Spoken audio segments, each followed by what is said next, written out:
Welcome back aboard Blurred Force One with your boys Mo and Lottie. And today we're going to be reviewing Gen V Episode 4. It's entitled The Whole Truth, and that's coming to you from Amazon Prime Video. So, what did we think about it, and should you be watching? And before we get into this review, get down there and hit like on the video. Well, Lottie, at the end of the last episode, there's something pretty major happened. Someone got what I would like to call the Q-tip, the Q-tip treatment, and if it's from the world of the boys, you know that's not anything good for any flesh bag at all. And so that was courtesy of Little Cricket, and Sam, trying to help out Sam. And meanwhile, the rest of the crew, the rest of the Gen V crew, Maria and Jordan and Kate and Andre, they're trying to navigate the whole deal with finding out about the woods. And meanwhile, Tek Knight, which is a sort of a Batman-esque sort of person, has come to the campus to try to sort of root out what the hell happened with Golden Boy. And obviously, no one wants his ass around, but he's there to sort out the truth and possibly beat the hell out of somebody. So, and we got to figure out what are Sam and Little Cricket gonna do. So, Lottie, this goddamn episode. It was some shit. There's some crazy shit happened in this episode. What did you think about it? I didn't. I still think the first episode is the best episode of this. I didn't like this episode as much as I liked the first four, but it did like you said, there was some like weird stuff, some random stuff that I kind of went like, when did this happen? And just sometimes I do have to remember how effed up the universe of the boys is. Yes. And then uh this a slight spoiler. She's as powerful, she's as deadly as we almost assumed that she could be. Yeah. I think I said literally she can blood bend. If you've ever seen Avatar: The Last Airbender, she does a forbidden bending, and it was proven in this episode in a spectacular way, Oh. an explosive way. Oh. You ever know when you're a dude and you see something where someone gets something happens that to someone gets kicked in the nuts or what, and you feel sympathy for that. That's kind of like what happened in this episode. Oh, it's like she's like the worst penis pump in the history of the world. It's Jesus Christ. I thought it was hilarious. Every episode seems to have some what the fuck moment, and that definitely was one of them. But that the dude kind of had it coming, pretending to be a psychic, but actually being the Purple Man. So this is what happened if Jessica Jones had just need the Purple Man repeatedly in the nuts. So, but that was just a one-off. In this episode, Tek Knight is like the most douchebaggy, asshole-ish Batman possible, and we never see him in anything, right? He's a true crime reality show host or something like that, but it's implied that he's actually like, what if Batman just went off on people all the fucking time and beat confessions out of people pretty much. And it's sort of implied several times through the episode that he would absolutely do that. So he must have some kind of enhanced strength or something like that. But really, he seems to have Wolverine powers. That fair to say, like Wolverine powers a little bit, not the healing, but like the senses. Yeah, he has like, yeah, he could pretty much almost like, it's almost impossible to lie to him because he can pretty much like, he could see someone, and he said some weird shit. He did some weird shit too, apparently. Yeah, he, well, not apparently. yeah. We've seen him do it, but like, yeah, he has like a super nose. He has like super heightened senses where he can like tell if somebody's lying. He can see if their blood is rushing or Yeah. can smell them. Just He's such an ass. He fucking made Marie out herself as lying about what happened with Golden Boy and everything. Which, I mean, that's fine, but still, what an asshole throughout the episode. He's like, I'm gonna make someone else take the fall for this, for what happened, and then I'm just gonna ruin their life or something like that. Just is any superhero in this? I mean, I guess we know the answer is any superhero on the level in this fucking world, like at all? The only ones that seem to be on the level and actually trying to be heroes are the ones that just graduated from Godolkin and they don't know shit. But anyone that's been around for any kind of real time seems to be just an awful person, or at least if not an awful person, they don't want to rock the boat, so they turn a blind eye to terrible shit. Is that yeah. fair to say? No, it's spot on. It's, It's very spot on.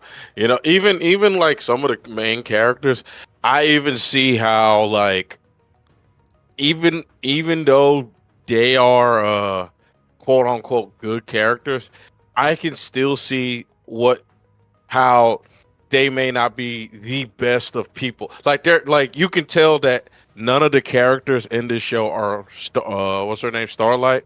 no, No, none of those girls, none of the main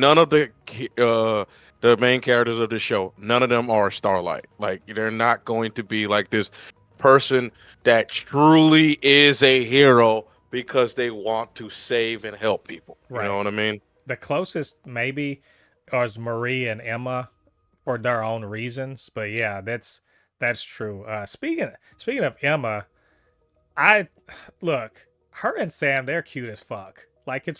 It's ridiculous. I think Emma's probably my favorite character on the show right now. Anyway, but her and Sam together, they are cute as shit. And it's too bad that Sam is fucking cuckoo for Cocoa Puffs, because god damn it, like that. Uh, I would love to see them just like have a cool ass little relationship. Their meet cute was in a really horrible place. They're on the run, and he's like, what if Incredible Hulk looked like a regular dude, you know? Except yeah, except he's crazy. And and we found out that she's pretty much Ant-Man with an eating disorder yeah, because pretty much she can is. grow. She can grow if she eats too. Like it. You know how awesome that power is? You can eat and never get fat. Like that is crazy. You just get taller. She's Galactus. She's basically I'm like that. Galactus. Like that they like. I'm gonna be honest. They have some like broken ass powers in this show. Like this show has probably the most broken of all the soups that we've seen in in in the world of the boys. The main characters have some of the most broken powers. Like they're Yeah. broken. Like if you really think about it, each and every one of them is broken. Like if you can honestly see if they were adults, each you can you there's an argument where each and every one of them in a certain situation could beat Homelander. Oh Like yeah. as Yeah. adults. Like they're that broken. I have a theory about this. I actually have a theory about this show. It's solidified in this episode for me where I think they might go with the characters in this show. And I'm probably wrong, but I feel like this is a possibility. What if they are, instead, because of the way they are, they're like the antithesis of the Seven, in the sense that the Seven are a bunch of awful people pretending to be heroes. What if what we're seeing now is the genesis of a team of superpowered individuals who are portrayed as villains but are actually good guys? Like, could this be the first actual group of supervillains, real supervillains, that the Seven or any other, like, Vought sponsored team has to fight? because you can see, you said none of them are really good, but none of them are really bad either. And in fact, they've come together to do something really good. And between Sam, Andre's psychic powers, Kate's her being basically Purple Man herself, right? If she can touch you, the blood bending of Marie, right? I mean, and Jordan being basically having two sets of like super powered stuff. I almost feel like they are becoming like the they're if they go and become rogue, they're going to be super villains in the eyes of the public, but they're actually good guys. Yeah, because honestly, like legit, like you said a whole mouthful. I agree because legit, I can like legit. There is of them. There's a win con. Like this girl, she can pretty much eat. Like let's just say they just train. I mean, just like prepared to fight Homelander. This woman can eat like a freaking room full of food and probably be as big as a skyscraper and just pimp slap them. She, we all know what old girl can do. She can just pretend because Homelander, he's a weirdo too. She can just pretend and then explode his dick. Yeah, it's like there's honestly a win con for everybody. That all these main characters, how they could kill Homelander, and it's just like I'm just sitting there like really like thinking about this show. I'm like, and I'm seeing no one's talking about this on like Twitter or Facebook or anything. I'm like, these characters are broken and no one's talking about like these, all of them. Because the weakest one was say her name again? I forgot. Kate, Kate, Kate, the one that one can who grow can small. touch you, the one who can touch you and make you do anything. No, not her. The one that can get small. No. Emma. Yes. Emma was considered the weakest one, but then you saw that if she just eats more, she can just get big. I mean, Sam wasn't struggling too hard, but she held him down. Exactly. That's why I was like, after I saw that, I said, so she can get as big as she wants too. Man, this junk is broken. This is broken. You know what? I'm holding on to that. You guys, keep me to that. That's just the way I feel that this is going, because clearly Vaught's gonna win the day because they always win. They're bigger. There's more of them, and no matter what truth you tell, they control media too. So I feel like that's where this is going. I like this episode quite a lot, actually. I feel like the story moved forward. There, you saw Jordan and Marie are kind of getting it on. I saw that sort of coming together at some point. But now that at the very end of the episode, something, I'm assuming a soup or whatever, came in and sort of, knocked everybody out or something. But they're in some weird place, so we're not really sure what's going on at the end of the episode. It doesn't. It seems like they're just back at school. Yeah, because remember, it seems like it, but it was a blackout. So what happened is my question. How did they black out and wake up somewhere else? So we're questioning, but I think this episode really kind of really moved everything forward and kind of set the stakes for what's happening with the kids themselves and what Vought is prepared to do to deal with letting this secret get out. So I'll be very surprised. I'll be very interested to see where they're going with this for the next episode. Pretty good though. So anyway, I think that's all of our thoughts on this episode. But what did you guys think about it? And what do you think about what we had to say? Get down to the comment section, leave your thoughts there. And of course, you can always hit us up, supernotfunnyshow@gmail.com or at supernotfunnys1 on Twitter. And while you're down there, hit that like button, subscribe to the channel, and hit the notification bell. All that good stuff helps for the channel to grow and helps more people to see videos just like this. All right, thanks for joining us. Come back next week. We're going to talk about episode 5 of Gen V. It should be a dick-explodingly good time. We'll see. Until then, I've been Mo, your commenter extraordinaire on all things pop culture, joined by the anime expert, video game designer, and lover of all things superhero, my good friend Lottie. And we'll see you guys on the other side of the thread. Peace. Peace.